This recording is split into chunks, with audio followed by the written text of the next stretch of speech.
Хятад орныг танин мэдэх өвөр Монголын соёлын өдрүүд эхэллээ. Улс төр эдийн засаг, соёл, нийгэм зэрэг олон салбарыг хамрах юм. За 13 дахь жилдээ зохион байгуулагдаж байгаа энэхүү арга хэмжээ нь хоёр улсын найрамдлыг баттгах ач холбогдолтой гэдгийг зохион байгуулагчдын зүгээс онцолж байна.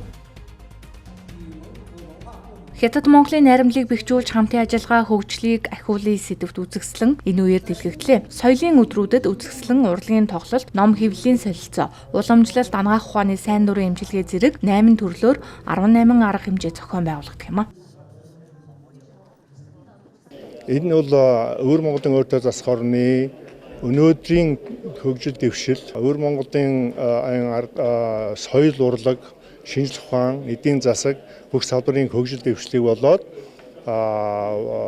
нийгмийн босод харилцааны чухал ач холбогдолтой мэдээллүүдийг манай Монголын ард түмэнд таниулах, ойлгуулах ийм чухал ач холбогдолтой.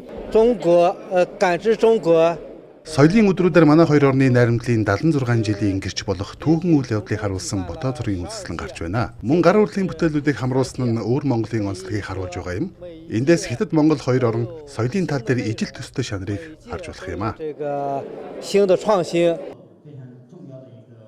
Соёлын өдрүүдээр буюу энэ сарын 16-наас 18-нд өвөр Монголын эмч нар улсын 1-р төв эмнэлэг болон Чингэлтэй дүүргийн эрүүл мэндийн төвд 3 өдрийн турш яс булчингийн гэмтэл, хоол боловсруулах хэрэгтний тогтолцоо, дотоод шүүрэл, хавдар зэрэг 8 төрлөөр үн төлбөргүй үзлэг онцлогоо хийнэ. Энэ үеэр 30 сая төгрөгийн үн бүхий эм хандуулах юм байна.